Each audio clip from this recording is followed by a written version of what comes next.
तो हम प्लान के बिना कुछ कर ही नहीं सकते। हम सेवा नहीं, भगवत सेवा नहीं कर सकते ना। तो व्यापार भी है तो फिर प्लान करना ही पड़ेगा। अब ये कहते कि ये प्लान करना तो व्यर्थ है। कब? अभी प्लान बना लिया महाराज जी, उसके बाद महाराज जी कभी कभी ऐसा लगता है कि जो हमने सोचा था वैसा नहीं हुआ, तो अगर जो नहीं हुआ तब हमें क्या सोचना चाहिए? विजय प्राप्त करते हो तो भूमि का राज्य, अगर शरीर छोड़ते हो तो स्वर्ग का राज्य। दोनों हाथ में लड्डू है, युद्ध करना ही ठीक है। तो झूठा तो नहीं कह सकता कि पूर्व का सब झूठा है। नहीं तो माँ के गर्भ में की याद नहीं है तो इसका मतलब माँ के गर्भ में हम नहीं रहे क्या? रहे, लेकिन मुझे याद नहीं है। ऐसे पूर्व जन्म में होगा। असफलता हमारे ही किसी कर्म का परिणाम है और सफलता हमारे ही कर्म का परिणाम है। तो फिर ईश्वर का भजन किस काम का? रविंद्र टुटेजा जी, राधे राधे। कानपुर से। महाराज जी, मैं पेशे से एक फिल्म निर्माता और अभिनेता हूँ। महाराज जी, मैं पिछले 6 महीने से आपको YouTube के माध्यम से सुन रहा हूँ और आपके बताए ज्ञान के अनुसार मैंने नाम जप की महिमा को जाना और समझा कि निरंतर नाम जप या नाम का चिंतन होना चाहिए। महाराज जी, मेरा प्रश्न है कि मुझे श्री जी की कृपा से बिजनेस और व्यापार करने की सेवा मिली है। क्या बिजनेस में कल की यानी फ्यूचर की प्लानिंग करना चाहिए, क्योंकि समय चिंतन विमुख हो जाता है? नहीं, करना चाहिए, करना। बट अब ऐसा लगता है कि प्लानिंग करना समय बेकार करना है, क्योंकि ऐसी हमारा सोचना नहीं, कुछ नहीं होता। जैसे हम जब आप व्यापार को और अपने कर्तव्य को पूजा मानेंगे तो पूजा के पहले प्लानिंग करते हैं ना कि आज श्री जी को ये फूल, आज श्री जी को ये पोशाक पहनानी, आज श्री जी को ये भोग लगाना है, समझ रहे ना? तो जैसे हम उसको पूजा मान करके प्लानिंग करते हैं, ऐसे हम इसको पूजा मान के प्लान करते हैं। हमारी जो पूजा है वो अपने कर्तव्य का पालन, जैसे व्यापार है या कोई भी कार्य है, हम ईमानदारी से सृष्टि का कार्य कर रहे हैं, चाहे वो मनोरंजन का ही कार्य क्यों न हो। लाखों लोग हमारे मनोरंजन को देखकर आनंदित हो रहे, सब में भगवान बैठे हुए, भगवान ने मुझे अभिनय का कार्य दिया। जो भी कार्य है अगर उसे भगवत भाव से किया जाए, लेकिन बहुत कठिन है। वो अपने को सुयोग्य अभिनेता समझकर उसका भोग करता है, अपनी यश कीर्ति का।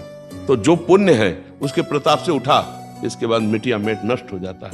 अगर अपने सद्गुणों का भोग ना करें, वो भगवान का प्रसाद मानकर दूसरों के सुख के लिए और थोड़ा अपने में अभिमान रहित होकर कर्तव्य का पालन करें, तो हमें लगता है कुछ भी ऐसा नहीं है जो आपको फंसा पावे। जब गला काटना भजन हो सकता है युद्ध भूमि में, अर्जुन को ये तो आदेश कर रहे हैं, तो फिर आपका व्यापार तो भजन है ही, क्योंकि सृष्टि का कार्य। पर हम उसे भजन ना मान करके जब उसे हम भोग मान लेते हैं, अपने लिए मान लेते हैं, तो वही बंधन का कारक हो जाता है। मान लो आपने 500 रुपया कमाए, तो आपने घंटों उसका प्लान किया और फिर 500 आए। अब 500 में कुछ परिवार की सेवा में लग गया, कुछ हम पशु पक्षी या कोई ऐसा औषधि या किसी के कार्य में लगा दिया, बहुत बढ़िया सेवा लगे। सब हमारे लिए ही थोड़ी। अगर हमें प्रभु ने 500 दिया है और 300 में हमारा काम चल जाता है, तो हम 200 में और भी कार्य देखेंगे जिनको अत्यंत आवश्यकता है, उनकी सेवा में पहुंचा देंगे। तो सेवा बन रही है ना। तो हम प्लान के बिना कुछ कर ही नहीं सकते। प्लान के बिना क्या हम सेवा नहीं, भगवत सेवा नहीं कर सकते ना। हमको प्लान बनाना होता है कि आज हमको श्री जी को ऐसी पोशाक पहनानी है, आज श्री जी को इसका भोग लगाना है, आज श्री जी को ऐसी नथ धारण करानी है, आज प्रभु को ऐसा मुकुट धारण कर। तो व्यापार भी है तो फिर प्लान करना ही पड़ेगा। अब ये कहते कि ये प्लान करना तो व्यर्थ है। कब? जब भगवत विमुख होकर सोचो। यही अर्जुन जी ने कहा कि मैं युद्ध नहीं करूंगा, मैं संन्यास ले लूंगा। भगवान क्या संन्यास नहीं लेना, युद्ध करना है, समझ लेना। तो आपको ये लगेगा कि व्यापार पास अब छोड़ो, एकांत में गंगा किनारे बैठ करके बस भजन करो। जैसे एक बात बताया, नहीं होगा भजन, गंगा किनारे बैठो। यहाँ व्यापार में हो तो भजन अच्छा लग रहा है, थोड़ा मन चल रहा है, गंगा किनारे बैठोगे ना तो इधर का चिंतन होगा। बैठोगे शरीर गंगा किनारे, चिंतन होगा इधर का घाटा।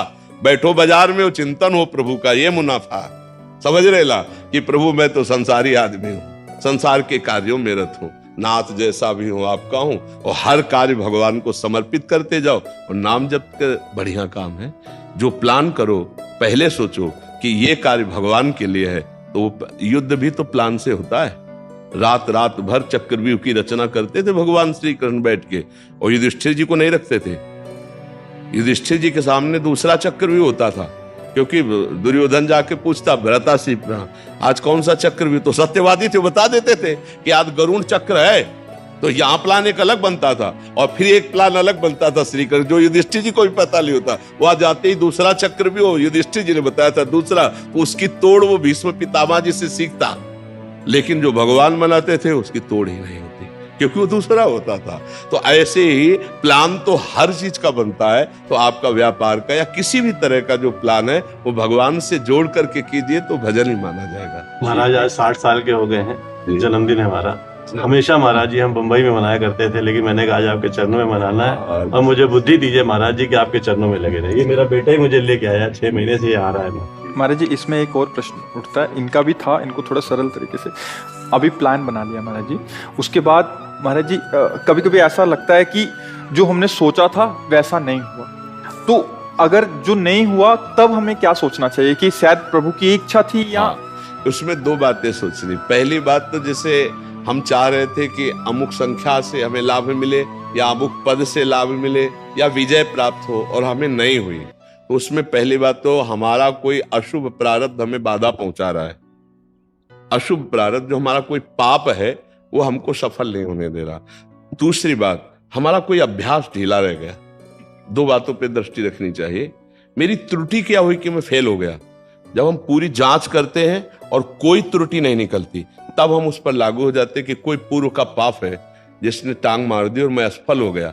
लेकिन बार बार थोड़ी टांग मारेगा, एक बार हारे, 2 बार हारे, तीसरी बार तो मैं सफल होऊंगा ही। अविनाशी का बच्चा हूं, हारने वाला नहीं, आगे निकल जाओगे। और सदैव कोई हारा ही हो ऐसा नहीं है, और सदैव कोई जीता हो ऐसा भी नहीं। ये बिल्कुल सदैव दिन बना रहे ऐसा असंभव, और सदैव रात बनी रहे ऐसा भी असंभव। तो हार, इसीलिए भगवान ने अर्जुन जी से कहा तुम युद्ध करो, सुख दुखे समय कृत्वा लाभा लाभो जया जय।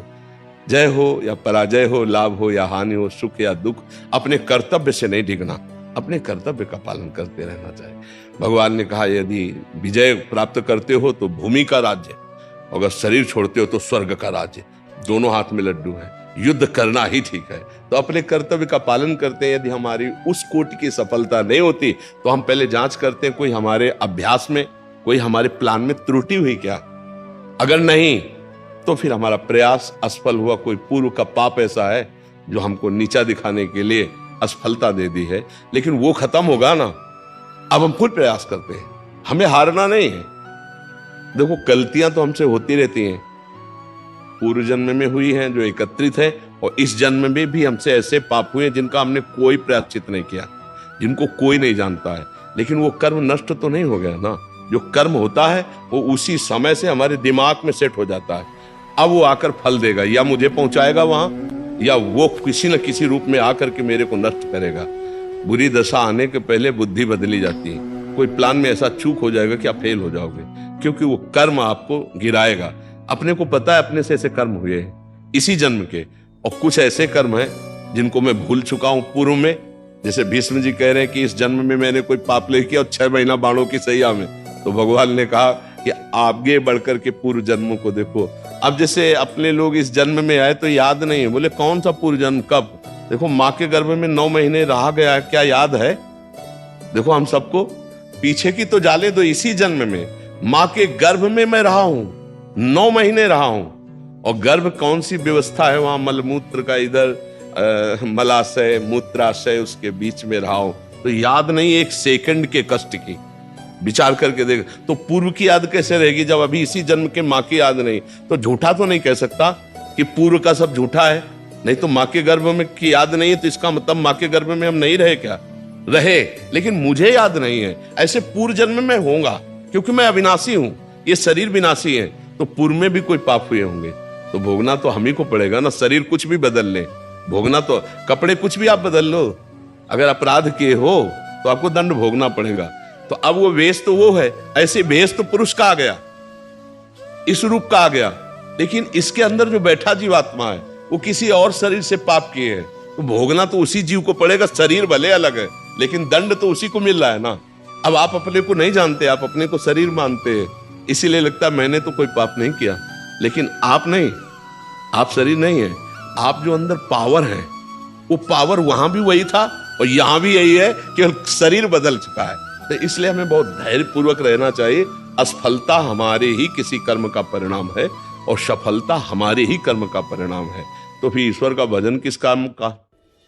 इन सफलता और असफलता दोनों से बड़ी एक सफलता है जिसे भगवत प्राप्ति कहते हैं, जिसे समता कहते हैं, जो दुख और सुख में भी तुम्हें डिगने नहीं देगी, वो भजन है जो इस जन्म में हम ऐसा कर ले कि हम ऐसे महान बन जाएं कि मृत्यु का भी न भय रह जाए, न हार का भय रह जाए, न लौकिक सुख का भय रह जाए। एक अद्भुत आनंद, एक भगवदा आनंद, और हम इस जन्म के बाद भगवान से मिल जाएं। अब हमारा जन्म हो तो भगवान के साथ जन्म हो, हमारा जन्म हो तो कर्म बंधन से युक्त नहीं। जैसे जेल में दोनों रहते हैं, जेलर भी और कैदी भी, नहीं तो जेलर और कैदी के रहने में बड़ा बड़ा अंतर है। नहीं है तो हम कैदी बन के संसार में ना हमें जेलर के रूप में आ गए। हम कर्म बंधनों से युक्त होकर नहीं, कर्म बंधनों से मुक्त होकर फिर जो सेवा भगवान करवाए वो सेवा करेंगे, पर कर्म बंधनों से युक्त होकर, मृत्यु से भयभीत होकर, भोगों के गुलाम बनकर हम ना आवे। अभी हम भोगों के गुलाम, जो भोग चाहता है, काम क्रोध लोभ मोह मद मत्सर, ये हमको रौंदे दे रहे हैं। ऐसा नहीं, तो हम भजन के बल से ऐसे महान बने कि हम अपने मन को अधीन कर ले, भोगों के अधीन रहे, अब भोग हमारे अधीन हो। हम जो चाहे, जैसा चाहे वैसा वर्ताव हमारे अंदर का सिस्टम करे, वो भजन से होता है। इसीलिए राधा राधा रटते रहो और जन्म सफल हो जाए कि हमें अब मृत्यु का भय न रह जाए। तभी तो जन्मदिन, वैसे जन्मदिन का मतलब है 60 वर्ष गए माइनस। ले अब कितने मुझे पता नहीं ला फल का नहीं पता। हाँ, तो इसीलिए मुझे लगता है राधा राधा राधा राधा नाम जपते रहो, और जितना प्रयास जब तक जीवन है, हम निराश होकर थोड़ी बैठना है, जब तक जीवन है मैं अपने कर्तव्य का पालन कर